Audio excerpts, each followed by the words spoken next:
You are looking at Julian's pronunciation guide, where we look at how to pronounce better some of the most mispronounced words in the world, like this other curious word. But how do you say what you're looking for today?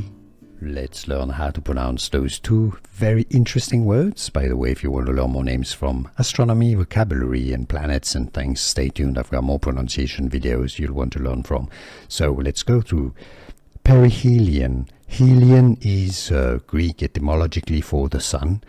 Helios, right? The god of the sun. Helion. Peri meaning close, so that's the closest to the sun. Perihelion. Now, aphelion is one way of pronouncing the other one, which is the furthest from the sun. It's either aphelion, aphelion, or aphelion. You can separate out the P and the H. That's because to keep the helion part intact, right? You say aphelion, aphelion or aphelion. Both pronunciations are correct. So perihelion and aphelion, or perihelion and aphelion. And now you know.